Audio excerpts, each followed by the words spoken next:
Hello and welcome, I'm your CodeMonkey. One of the toughest problems in all of game development is scope management. It is so easy to go over scope on any kind of project you make. There is a funny joke that is actually pretty accurate, which is you come up with some kind of scope, then you cut it in half and cut it in half again, and what you end up with, chances are it's actually going to be as big as the original scope that you had. So if you do that with a 6-month project, you will end up with something that is meant to be a 1-month project, but chances are it will still take you 6 months. Whereas if you don't do that, if you start off with what you think is a 6-month project, chances are it's actually going to take you 2 years. So scope management is absolutely crucial, and it is a very difficult problem, even for experienced developers kind of like myself.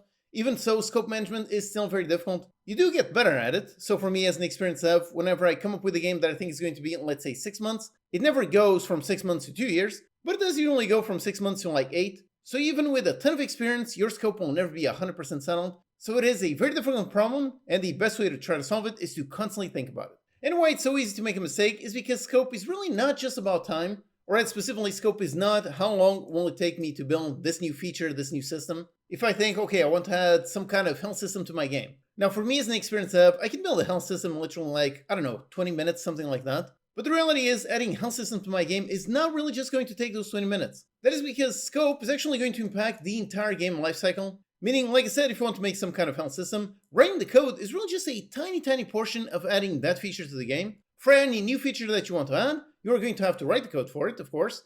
But then you actually have to polish that feature, you have to test it, you have to balance. Then when it comes to your marketing, if it's something crucial to your game, you're going to have to include it in your marketing materials. Then you're also going to have to explain it. So if you have some kind of tutorial, you will have to teach your players how to use that new feature. Then those players might be a little bit confused, so we'll have to support them in some way. So if I'm looking at this list, you can see how writing the code is actually just a very small portion of it. So whenever you think, okay, my game is already looking pretty nice, I'm going to add just an extra new feature to it, and you think, okay, it just adds just this little bit of scope, but in reality it's adding a massive amount of scope. That is because if you're making your game properly, then chances are no mechanic exists in isolation. It is very rare to have some kind of mechanic that literally exists in just one place and that's it.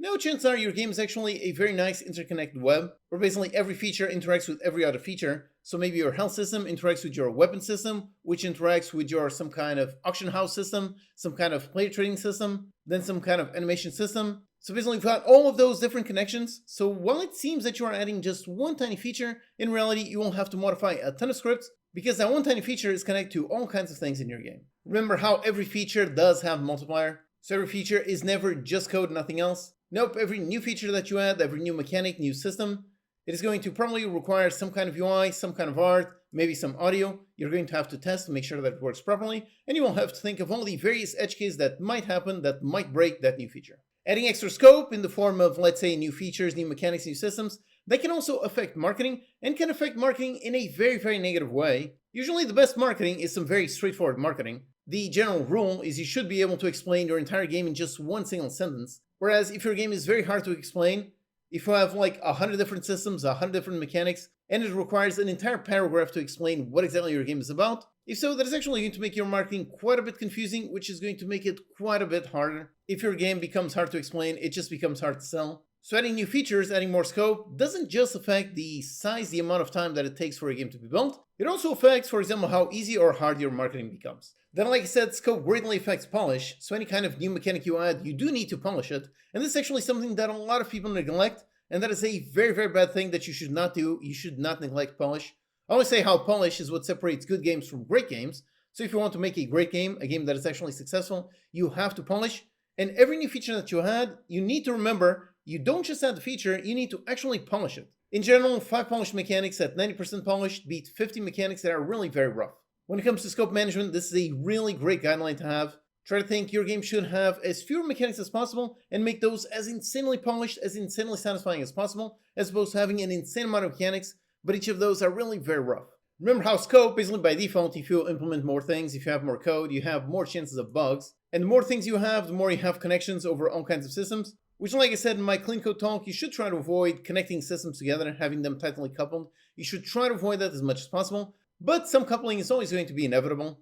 So the more features that you have, the more that becomes an inevitability. So even if you do it properly, more scope leads to more code, which leads to more bugs. Then scope also affects balancing. Any new weapon, any new system, any new ability that you had, you need to make sure that it works with everything else alongside the game. You don't want one mechanic to be insanely powerful. If so, that is basically going to destroy the satisfying nature of the rest of the game. Scope is also going to affect your tutorials. Basically, for every new mechanic that you add, you need to add some kind of tutorial teaching the player how to play with that mechanic. And again, building a good tutorial is something that takes you quite a lot of time, quite a lot of effort. Whereas if you keep your scope small, if so, your game becomes understandable basically almost instantly. So for the most part, you should stop asking, can I just build this new feature? Don't just think of the amount of code it takes you to build the basic code to make that work. Instead, think of all the other things you need to add in order to be able to add this new feature to your game. So ask, can I build it and make this excellent?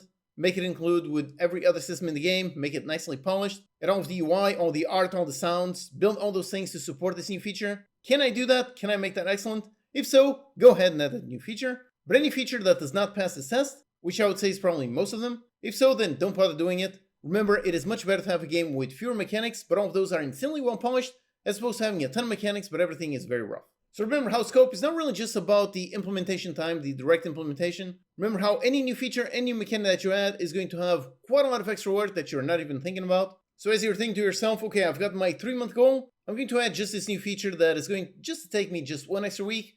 Keep in mind, chances are no, chances are it's actually going to take you 1 extra month. And going back to how people are very bad at estimating scope, chances are that 1 extra month is actually going to be 3 extra months. So let's keep that in mind, be very ruthless as trying to minimize how many things you implement in your game. Try to make your game as simple as contained as possible, while still being a very satisfying experience. And if you want to learn Unity game development, I just started my CodeMonkey Summer Bundle. This is a bundle containing all my courses and games, so you can learn whether you're a beginner, intermediate, or advanced user.